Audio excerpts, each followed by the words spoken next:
YouTube. This is your boy Shaver Speaks, and I just got done watching The Flash. I apologize for like the late response, but I had to watch it, get all my information in. I gotta say it was a very great ass episode. It definitely topped last week's episode in my opinion. I'll give this a big 25 out of it. I give this like a big ass 25 out of a 20. I know that's wrong, but anyway.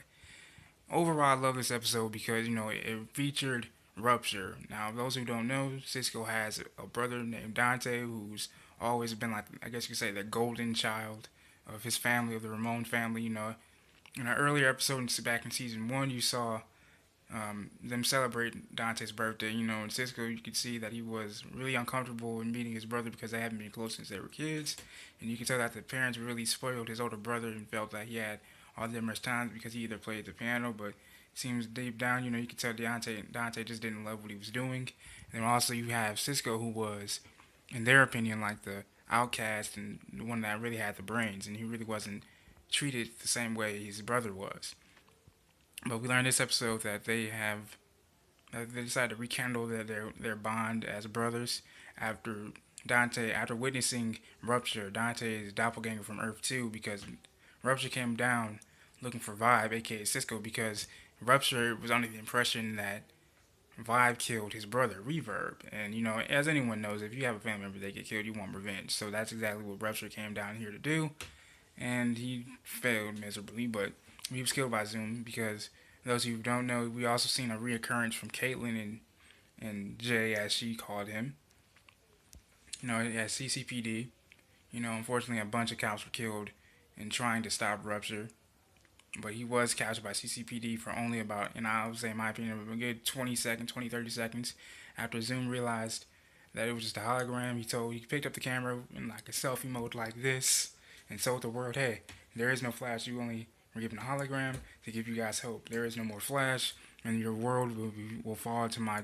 We will drop to your world will drop to their knees and bow down to me because I am now the ruler of this earth.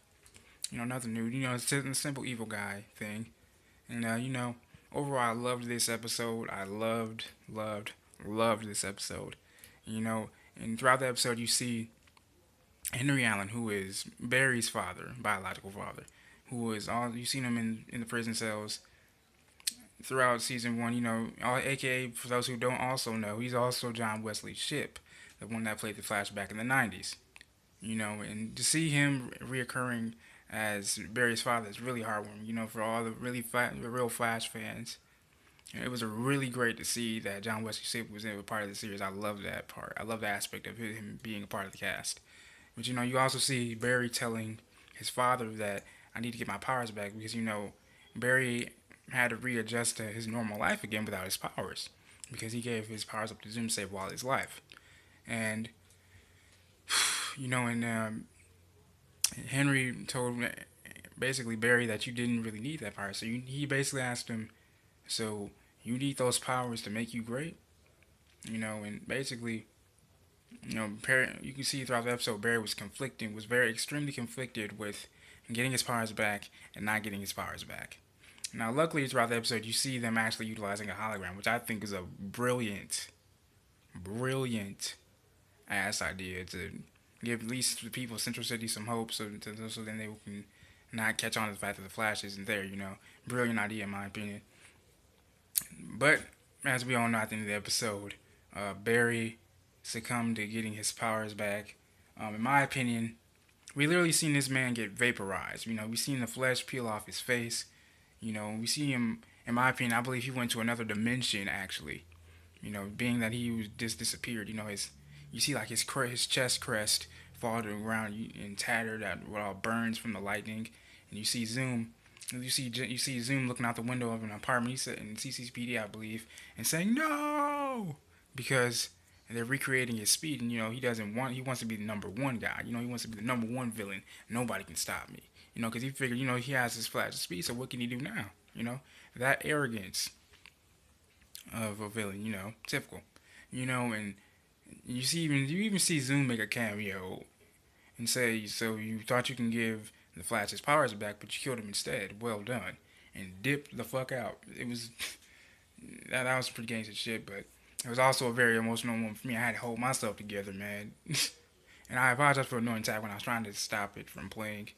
But that was a very emotionalized moment. I felt my heartstrings pull when I saw that.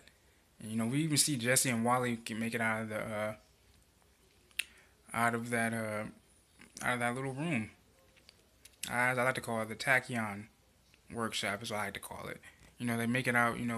With Jesse making using her quick-witted knowledge and skills. They make it out to see if they can help and assist in Barry getting his powers back, or just trying to assist in just feeding him. Period. And they end up getting zapped by the particle acceleration explosion, which knocks him unconscious.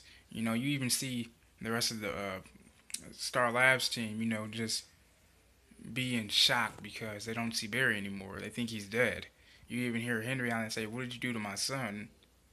As his voice is breaking. And they're all in shock. I was in shock too. It really hit me in the heartstrings, as I said. But overall, I love this episode. I think it was amazing, and I can't wait to see next week's episode. This is your boy Shaver Speaks, man. Like this video, subscribe to the channel, to support the channel. Give me whatever you guys can give me so I can make better quality videos. I love you guys. Have a great Wednesday.